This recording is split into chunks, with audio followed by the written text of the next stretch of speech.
I'm Charlie Bright of Gold Derby, and today I'm speaking with Roberto Patino, the creator and executive producer of the HBO Max limited series DMZ. First thing I want to ask is there any chance that we might see this story continue?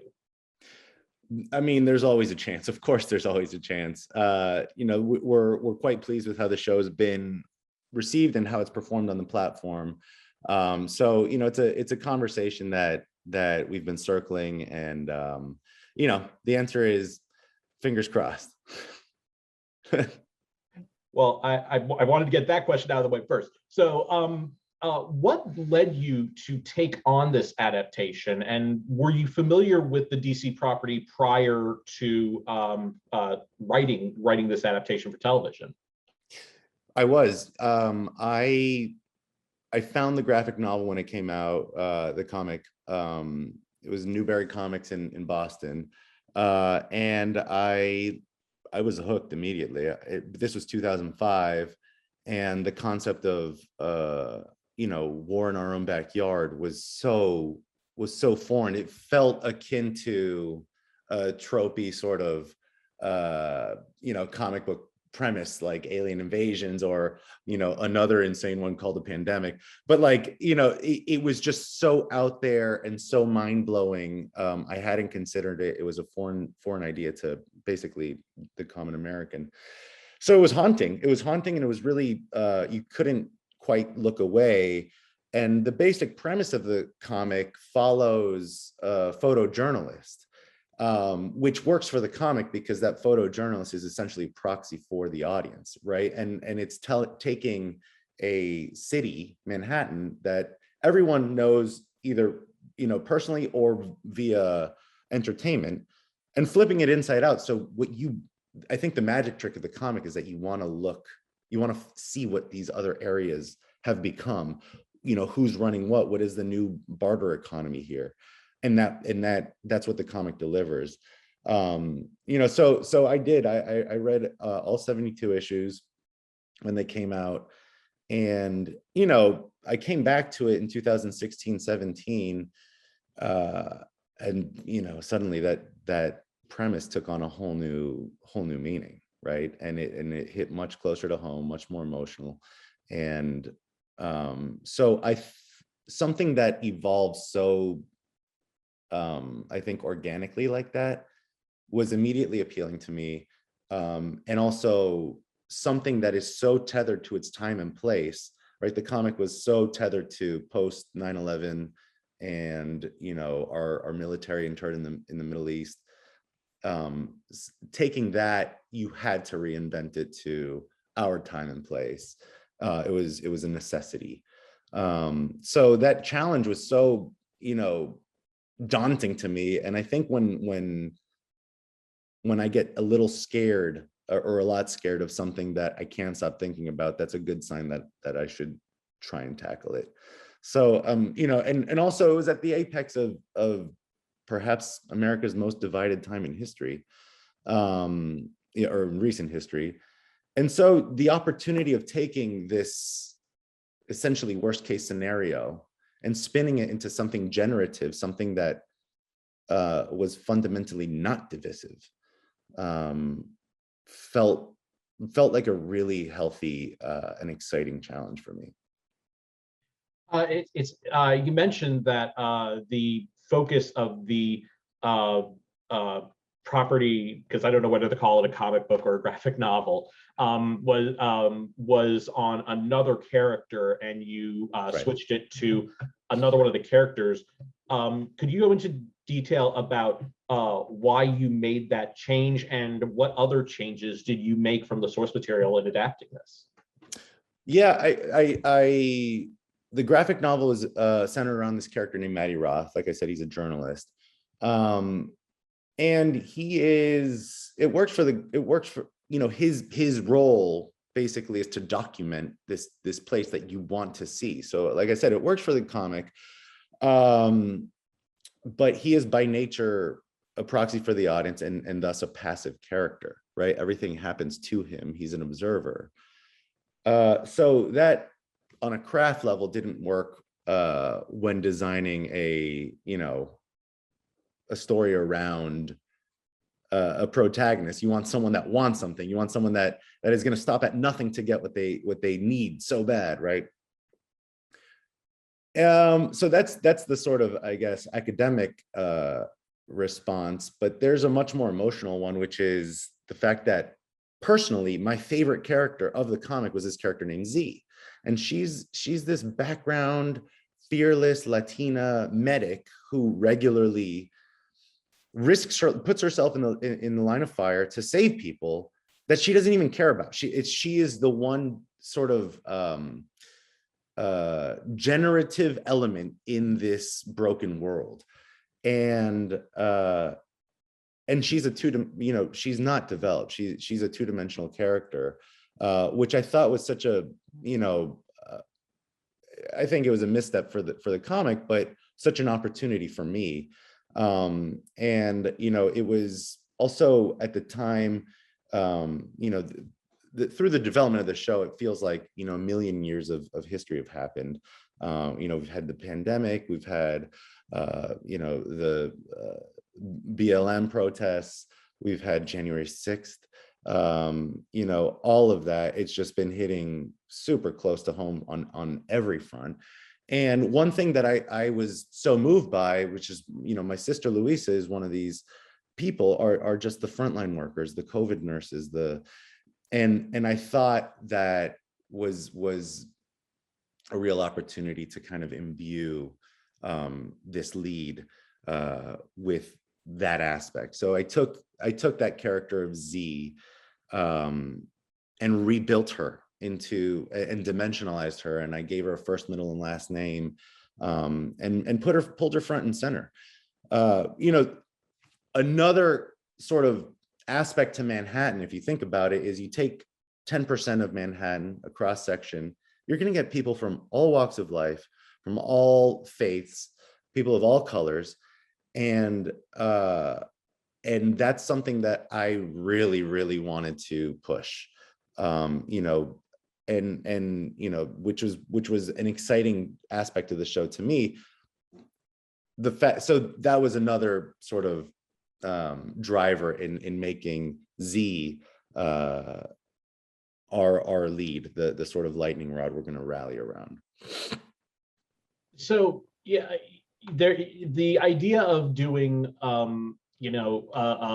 show or a movie that's set in like a dystopian future has been is something that has been done quite a bit. Right.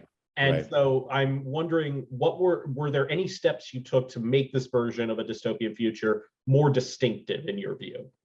Well, yes, that was front and center. Obviously the Warriors and Escape from New York, those are all inherent in the DNA of something like this show, even with the comic. But we did, that was top of mind to Ava and I. We wanted to run in the exact opposite direction. We wanted to take this world, which I didn't really care to spin in any more divisiveness, right? I don't care how we might get to civil war. I don't believe we're going to get to civil war, but it doesn't matter for this show. That's not what this show is about. So I assumed the war, started our characters in it, and told the story of what happens next. And that is a story of people coming together. That's a story of hope. That's a story of rebirth. And,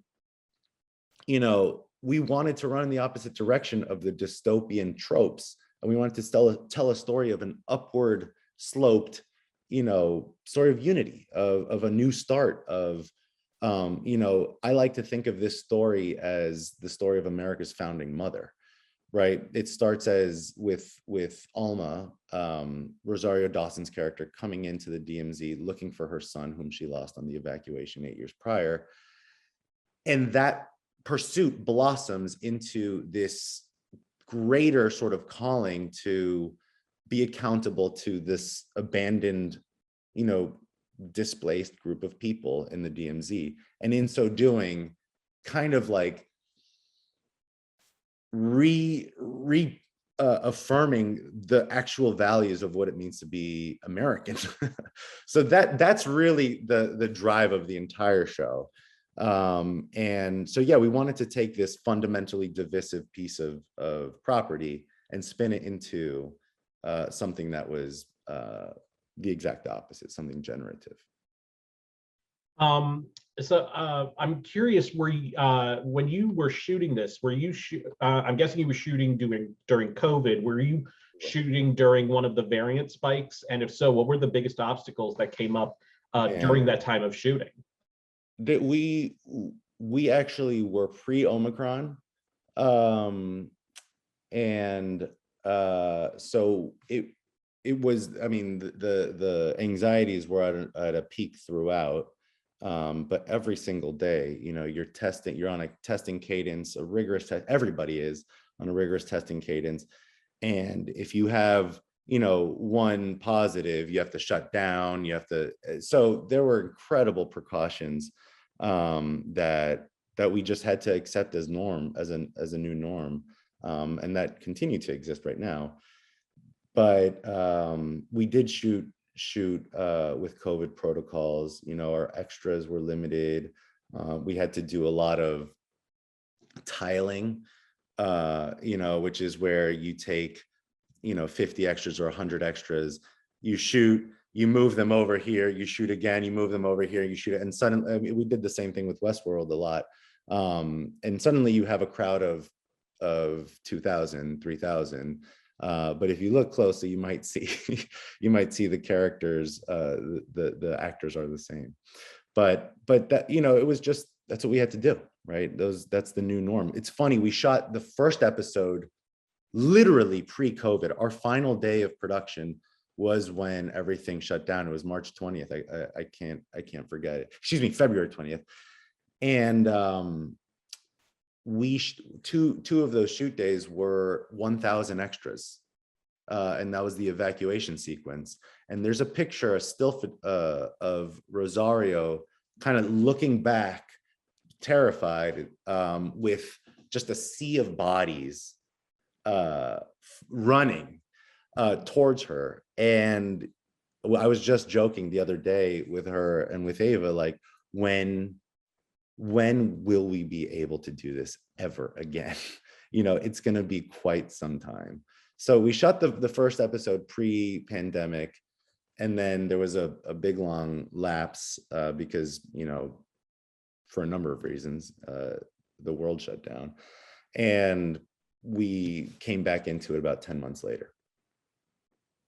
So you mentioned Ava DuVernay, who is also an executive producer, directed the first episode. You also had Ernest Dickerson, who directed the episodes 2, 3, and 4. I'm curious as to what were the most distinct things that each of those directors brought to the episodes that they directed? Yeah, I think that's a great question. Ava was so keen on, and she's got such an inherent knack for capturing the humanity of every character, even the bad guys, you know. So, and that was at the you know, at the core of what we wanted to do with this show. We wanted to make the show about the DMZ, right?